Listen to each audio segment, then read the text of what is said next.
everyone. I've been making these videos for a few months now. It involves a lot of introspection and personal reflection. I appreciate all of the emails of support. Thank you all. Today's video is in response to a question one of my students asked. He was curious to my perspective on two topics, basically. He wanted to know how I felt about being involved in capoeira for over 30 years and as a non-Brazilian teacher of capoeira, the Brazilian art, and how I felt after teaching capoeira as a non-Brazilian in a country that's not mine, namely Japan. These are great questions, and I'm happy to share my experiences as best I can. First, I'm a capoeirista, and I love capoeira. 30 years and going strong. I hope to do capoeira for the rest of my life. Love it more each passing day. Where I teach and what I teach is my choice, and I can only do the best I can do. Capoeira is part of who I am and my worldview. No one can ever take that away from me. Now, let me get to the questions at hand. So let's deal with the first question. What's it like being a non-Brazilian capoeira teacher? As always, I can only speak from my own experience. For someone who's been involved with the art of over 30 years, so I hope the experience I share will help others to understand and reflect on their path of capoeira. Several times over the years, I've sat down with Brazilians and non-Brazilians, and these topics have come up. First and foremost, people have to realize that this is common in anything, not just capoeira. It doesn't matter what you are doing. If people want to pull the race card, then they will. I always try to judge each case differently regardless of what the person or where they are coming from, what the person is or where they're coming from.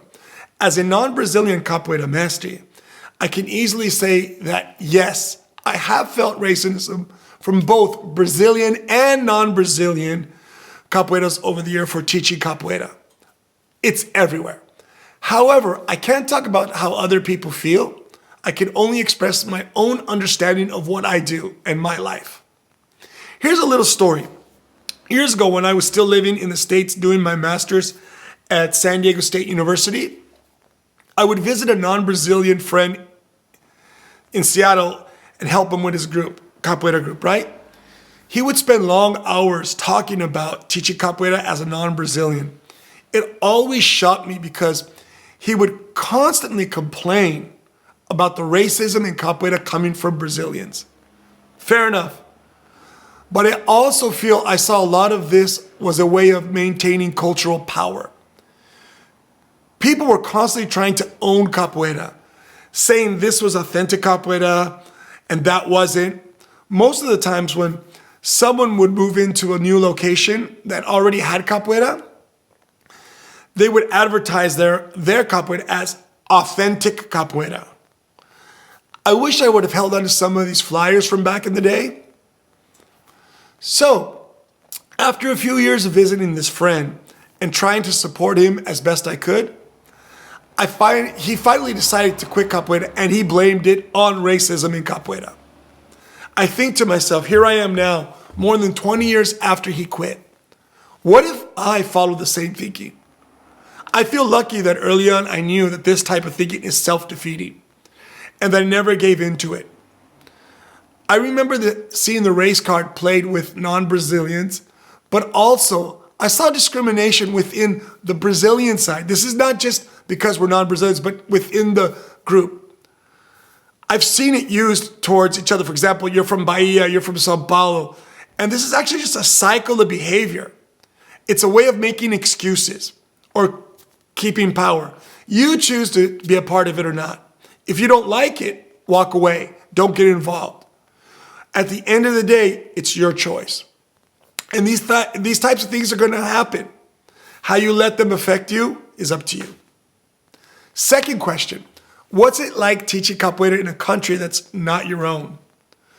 Well, this is a very personal question. First, anyone who knows me personally knows I don't make excuses. I see a challenge, I try to overcome it. If I can't overcome it because of things that are outside of my control, then I do my best to adapt it or I keep it away. With that said, teaching capoeira as a non-Brazilian in Japan, a country that is not my own, I think this is different for each place. Each country has its own way to import new culture, right? One example, when I first came here, I was told by several Japanese people involved with capoeira, quote, "How is it you can teach capoeira when you're not Brazilian?" Unquote. This shocked me at first, but now after 20 years and more experience and awareness of my adopted country, I know where this is coming from. It's that same mentality, easy way to use an excuse. Well, here's another story. Needless to say, when they do that, they delegitimize their own involvement in anything else. Remember, this isn't everyone, just a few people, and it stuck in my mind. And teaching capoeira in Japan for over 20 years has given me so much, family and every friends, and I wouldn't change a thing. On the other hand, when I first got here, I was able to get paid for a lot of capoeira shows, really good shows. And many times I knew it was because I'm Western looking. Good or bad, that was the state of the market, right? If you look foreigner, you could get better shows and get paid more. I think how I dealt with what I do in my adopted country is a personal choice, and people will deal with it different ways. It's important to keep a clear vision of what I feel is right and wrong.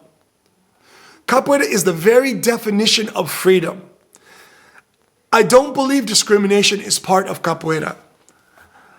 I believe people make it part of it. And I hope this video helps you on your path of capoeira and understanding that whether you're Brazilian, non-Brazilian, if you teach in your own country somewhere else, there's always going to be. Imagine if you teach yoga, hip hop, ballet, there's constantly different people doing different things nowadays. Who do I think has a right? The people who've been doing it long term. If you've been doing something for 10, 15, 20 years, don't you have choices? Don't you have a right? Do I regret ever coming to Japan and teaching capoeira here? Not for 1 second. I love my adopted country. I love Japan, or I wouldn't be here for 20 years. Do I think there's things that are going to be a problem? Well, I think there's always something. No matter where I go, I'm going to analyze, right? Capoeira forever, capoeira for life. Ashe. Never give up the faith. Follow your dreams. Peace, love, and a lot of capoeira.